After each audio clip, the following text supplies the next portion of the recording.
Greetings everyone and welcome to the Gaming Codex, a show where I try to explain to you the myriad of terms used to describe the video games industry and video games themselves. Today's term is open world. And what exactly does this mean? Well, according to the general definition, which this time I got from the gaming wiki, apparently there is one, open world video games are a type of video game where a player can roam freely through a virtual world and is given considerable freedom in choosing how or when to approach objectives.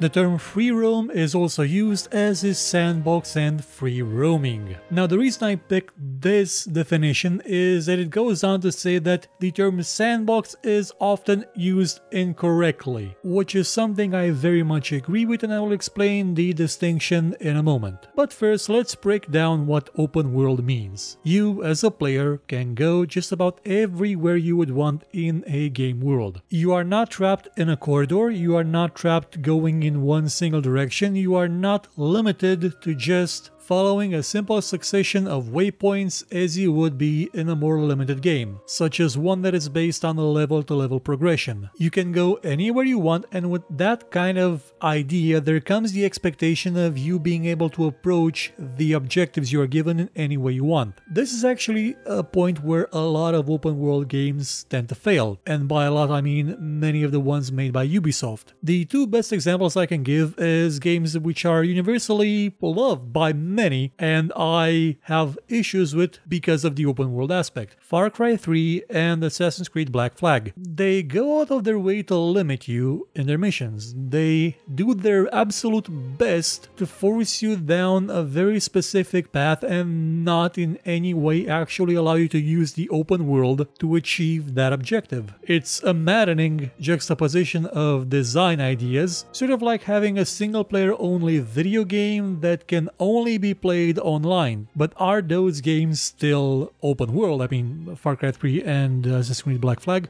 Well, yes, they are, because the world itself is, for the most part, completely open. You can go anywhere and do anything as long as you're not on a mission. Because if you're on a mission, you are in just a little bit of the world that doesn't conform to the rules of being open world. You can roam around and do just about anything your heart desires. As a side note, Far Cry 4 fixed the issue and is, in my opinion, a much better game than Far Cry 3 was, though it's kind of the same thing. Now, what would be the popular definition of a open world game? There would be two of them: a game where you can go anywhere and a sandbox game. The first one is absolutely correct, you can go anywhere you want to. There may be the occasional wall or sectioning off of a part of the world which is then unlocked by completing a certain mission or maybe by acquiring new equipment or powers, but the second one doesn't actually fit. A sandbox and an open world game are not the same thing. A sandbox game can be partially described with the term open world, but an open world game can never be described with the term sandbox, because sandbox has built into it the notion that you can shape this world, that you can change it, that you can do anything you wish with it, whereas in an open world game,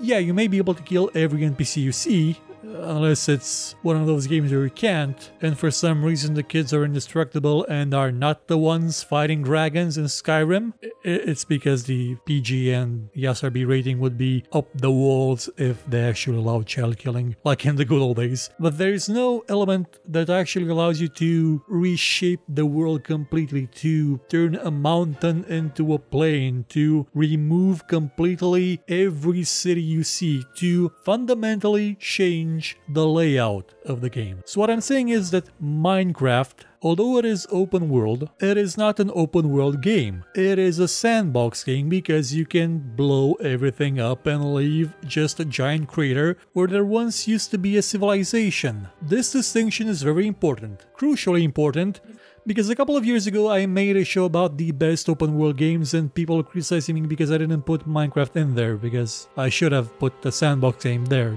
No, that's not how it works. More so, sandbox games tend to be often very light on the structure aspect and rely mostly on You do whatever you want. Here are some tools, here are some toys.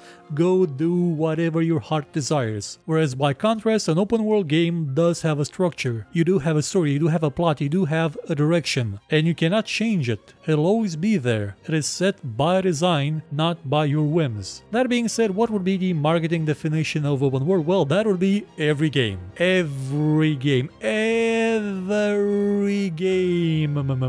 Open world sells. Open world sells like meth encrusted hotcakes because you can add just enough content to the game that will make people go nuts about it for months or weeks, sometimes years. And it doesn't have to be good content. You just pump down a gigantic map and then throw stuff at it. People will try and do all the stuff in it. No matter how repetitive it is, no matter how boring it is, they'll see it as something they have to conquer, something they have to beat, something they have to achieve. And they have no problems with collecting every flower they find on their way through the world, just because that's content. Yeah, that sure is content. I agree, that's something you're not paid to do in this game, but you would be paid to do in real life. But if you're doing it in a game for free, well, no, you actually paid for the game. And it's not even Eastern European immigrant into Spain that collects berries for a living, Simulator 2017. It's The Witcher 3, or every game, really.